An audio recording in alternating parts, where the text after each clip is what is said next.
Biparjoy cyclone यानी कि ऐसा तूफान जिसको बंगाली में अगर हम समझें तो खुशी और उत्साह वाला पल होता है, लेकिन ऐसा साइक्लोन जो कि तबाही ला सकता है, लेकिन उससे निपटने के लिए एनडीआरएफ ने बहुत बड़ी तैयारी की है। और इस वक्त हम एनडीआरएफ के कंट्रोल रूम में हैं और कंट्रोल रूम में हमारे साथ ऑपरेशन डीआईजी एनडीआरएफ के मोहसिन सैदी हैं। सर, आपका टीवी 9 पर स्वागत है। सर, हम यहाँ पे कंट्रोल रूम में देख रहे हैं कि बहुत सारी लोकेशंस हैं जहाँ पर एनडीआरएफ की टीम को भारी मात्रा में जो है डिप्लॉय किया गया है। गुजरात में बहुत बड़ी मात्रा में डिप्लॉयमेंट है, महाराष्ट्र में है, यहाँ तक कि सर दक्षिण भारत में भी हम देख रहे हैं कि कर्नाटका में भी, और यहाँ तक कि सर नागपुर तक जो पूरी तैयारी है वो एनडीआरएफ ने की हुई है।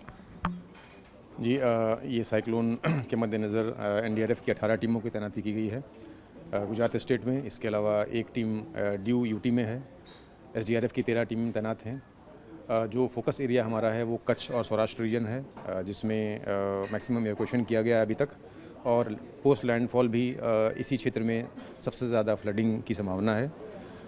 तो इसके लिए जो हमारी टीमें हैं वो वहाँ पर तैनात हैं, और अगर ज़रूरत पड़ेगी लैंडफॉल के बाद भी इवैक्यूएशन की या किसी कार्रवाई की तो वो फ़ौरन की जाएगी। सर, मैं यहाँ पर देख रही हूँ कि जो टीमें हैं सबसे ज़्यादा यहाँ पे 6 टीमें हैं। कच्छ में, राजकोट में भी टीम है, द्वारका में भी है, पोरबंदर में भी है। हर जगह इतनी बड़ी तादाद में गुजरात को लेकर खासतौर से तैयारी की गई है। यानी कि सर, जो साइक्लोन जो पहले पाकिस्तान की तरफ थोड़ा ज़्यादा था वो अब कच्छ वाले रास्ते यानी गुजरात के नज़दीक ज़्यादा आ गया है, ऐसा कुछ उसका मूवमेंट में तब्दील हुई है। जी, ये देखिए, जब समुंदर में रहता है साइक्लोन तो उसकी इंटेंसिटी बढ़ती रहती है, और समय अनुसार थोड़ा कर्व भी होता है इसमें। जो मैक्सिमम इम्पैक्ट एरिया है वो कच्छ और सौराष्ट्र रीजन है, इसलिए सबसे ज़्यादा तैनाती उसी एरिया में की गई है और सबसे ज़्यादा इवैक्यूएशन भी उसी क्षेत्र से किया गया है।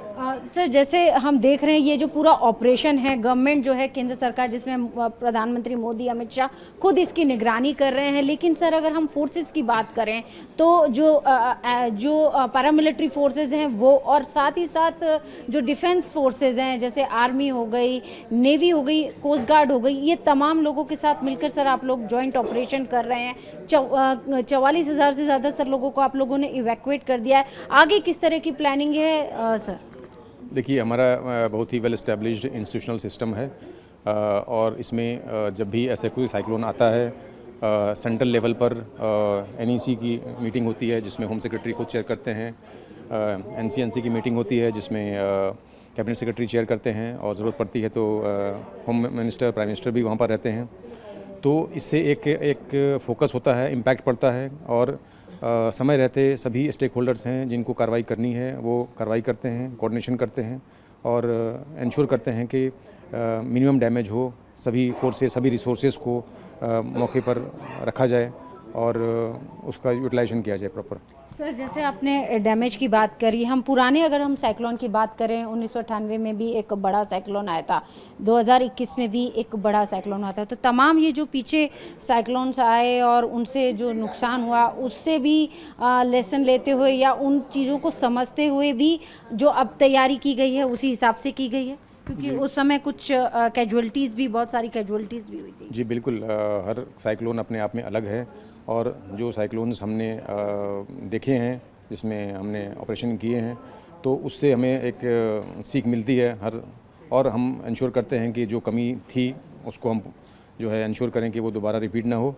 और ख़ासकर जो कम्युनिटी अवेयरनेस जो प्रोग्राम्स होते हैं जिसमें देखने को मिलता है कि कई बार कम्युनिटी थोड़ा सा वो बाहर निकल जाते हैं या रूल्स फॉलो नहीं करते हैं, तो इसमें हमारा फोकस एरिया है कि हम अवेयरनेस जनरेट करें और लोगों को बताएं कि ये उनके हित में है कि लैंडफॉल से पहले वो अपने घर में रहें, सुरक्षित रहें, और जो डिजास्टर एजेंसीज़ हैं उनका सहयोग करें। सर, पीछे हम एक मैप देख रहे हैं, इसमें भी जो साइक्लोन का जो पूरी रफ्तार होगी उसको पूरा उसकी स्पीड को समझाया गया है। जैसे पता चल रहा है कि 150 किलोमीटर प्रति घंटे की रफ्तार से टकराएगा, लेकिन सर उसमें जो पाकिस्तान का कराची वाला एरिया है, हैदराबाद वाला एरिया है, उसमें भी इसको पूरा अफेक्ट करता हुआ दिखाई दे रहा है। बिल्कुल, ये एक बड़ा क्षेत्र होता है जिसमें वो इम्पैक्ट होता है, उसका विंड स्पीड और रेन्स होते हैं, बारिश होती है। और आप देख रहे हैं कि जब ये लैंडफॉल हो रहा है तो वेरी सीवियर साइक्लोन के रूप में होगा, और जल्दी फिर ये सीवियर साइक्लोन के रूप में तब्दील हो जाएगा और आगे जाकर के डीप डिप्रेशन में बदल जाएगा। तो ये जैसे ही लैंडफॉल होगा तो मॉइस्चर कम होने के कारण इसके जो गति है उसमें कमी आएगी और आहिस्ते आहिस्ते ये लो प्रेशर एरिया में आगे जा कर के हो जाएगा। सर आपने गति की बात करी, हम देख रहे हैं यहाँ पर बहुत तेज़ गति दिखाई दे रही है, लेकिन वहीं अगर हम ये मुंबई वाला, महाराष्ट्र वाला इलाका है उसकी ओर देख रहे हैं तो उसकी ओर झुकाव कम है, इसलिए टीम की जो डिप्लॉयमेंट है वो भी उस हिसाब से डिप्लॉय की गई है। यानी कि ये जो गुजरात वाला एरिया वहाँ ज़्यादा टीम लगाई गई है, बाकी जगह पे कम। जी, लैंडफॉल का जो एरिया है वो सबसे ज़्यादा इम्पैक्ट करता है और मगर क्षेत्र इसका काफ़ी बड़ा होता है, इसलिए तेज़ हवाएं, बारिश जो है वो मुंबई में भी होने की संभावना है और इसके मद्देनज़र वहाँ पर भी और कर्नाटक में भी खासकर हमारी टीमें तैनात हैं। हमसे बात करने के लिए बहुत बहुत शुक्रिया। तो ये थे हमारे साथ डीआईजी ऑपरेशन, जिन्होंने हमें विस्तार तरीके से बताया कि किस तरह से जो एनडीआरएफ की जो पूरी तैयारी है वो इस साइक्लोन को लेकर पूरी तरह से की गई है और एनडीआरएफ पूरी तरह से मुस्तैद है कि जब ये जो साइक्लोन जब भारत की सतह से, भारत के तटों से टकराएगा तो एनडीआरएफ ने उसको लेकर क्या तैयारी की है, वो तमाम चीज़ों को लेकर जो वॉर जोन है वहाँ पर जो टीमें हैं वो पूरी तरह से डिप्लॉय हैं, चाहे हम हमारी जो पैरामिलिट्री फोर्सेस हैं हम उनकी बात करें या फिर डिफेंस फोर्सेस जिसमें कोस्ट गार्ड आता है, इसके अलावा नेवी की जो डिप्लॉयमेंट है या आर्मी की जो डिप्लॉयमेंट है वो तमाम फोर्सेस को वहाँ लगाया गया है। एयरफोर्स के जो चॉपर्स हैं जिसमें MI-17 खासतौर से वहाँ पर या ध्रुव जो हेलीकॉप्टर्स हैं उनको खास तौर से वहाँ डिप्लॉय किया गया है कि अगर कोई ज़रूरत होती है तो वहाँ पर एयरफोर्स भी लोगों को एयरलिफ्ट करे या फिर इवैक्यूएट करने में मदद करें। वीडियो जर्नलिस्ट राजू यादव के साथ अंजू निर्वाण, TV9।